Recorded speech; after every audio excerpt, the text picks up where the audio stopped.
ಇಲ್ಲಿರೋ stock ಐಟಮ್ಸ್ನ ಟ್ಯಾಲಿಗೆ within a minute ಯಾವ ಥರ ಇಂಪೋರ್ಟ್ ಮಾಡಬೇಕಂತ ತೋರಿಸ್ತೀನಿ. ಇಲ್ಲಿ ಅರೌಂಡ್ 400+ ಸ್ಟಾಕ್ ಐಟಮ್ಸ್ ಇದ್ದಾವೆ. ನಾನು ಟ್ಯಾಲಿ ಓಪನ್ ಮಾಡ್ತೀನಿ. ಇಲ್ಲಿ ಇಂಪೋರ್ಟಲ್ಲಿ ಮಾಸ್ಟರ್ಸ್, ಇಲ್ಲಿ stock item 1, stock items, next default template, ಇಲ್ಲಿ ಸ್ಟಾಕ್ ಐಟಮ್ಸ್ ಇಂಪೋರ್ಟ್ ಮಾಡ್ತಾಯಿದ್ದೀನಿ ಅಂತ ತಗೊಂಡು ಎಂಟರ್ ಪ್ರೆಸ್ ಮಾಡಿ ಇಲ್ಲಿ 431 ಐಟಮ್ಸ್ ಇದ್ದಾವೆ. ಏನಾದರೂ ಎರರ್ ಬಂದರೆ ಅದನ್ನು ಹೆಂಗೆ ರಿಸಾಲ್ವ್ ಮಾಡೋಕ್ಕೆ ತೋರಿಸ್ಬಿಡ್ತೀನಿ. ಇಲ್ಲೇ ಆಲ್ಮೋಸ್ಟ್ ಇಂಪೋರ್ಟ್ ಆಗತ್ತೆ. ಎಕ್ಸೆಪ್ಷನ್ಸ್ ಬಂತು, ಒಂದು ಸ್ಟಾಕ್ ಗ್ರೂಪ್ ಇಲ್ಲಂತೆ. ಇದನ್ನು ಕ್ರಿಯೇಟ್ ಮಾಡೋಣ. ಅವು ಎಲ್ಲ ಕ್ರಿಯೇಟ್ ಆಗೋಯ್ತು. ನೆಕ್ಸ್ಟ್ ಯೂನಿಟ್ಸ್ ಇಲ್ಲಂತೆ, ಯೂನಿಟ್ಸ್ ಒಂದು ಕ್ರಿಯೇಟ್ ಮಾಡೋಣ.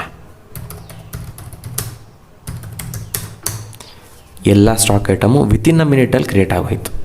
ಹೌದಾ? ತೋರಿಸ್ಲೇಬೇಕಾದ್ರೆ ಅಲ್ಟರ್ ಸ್ಟಾಕ್ ಐಟಮ್ಸ್ ನೋಡಿರಿ, 400+ ಐಟಮ್ಸ್ ವಿತಿನ್ ಅ ಮಿನಿಟಲ್ಲಿ ಕ್ರಿಯೇಟ್ ಆಗುತ್ತೆ.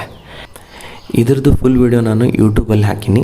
ಅಲ್ಲಿಂದ ನೀವು ಡೀಟೇಲ್ ಆಗಿ ಯಾವ ಥರ ಇಂಪೋರ್ಟ್ ಮಾಡ್ಬೋದು ಸ್ಟೆಪ್ ಬೈ ಸ್ಟೆಪ್ ನೋಡ್ಕೋಬೋದು. ವಿಡಿಯೋ ಇಷ್ಟ ಆದರೆ ಲೈಕ್ ಮಾಡಿರಿ. Thank you so much.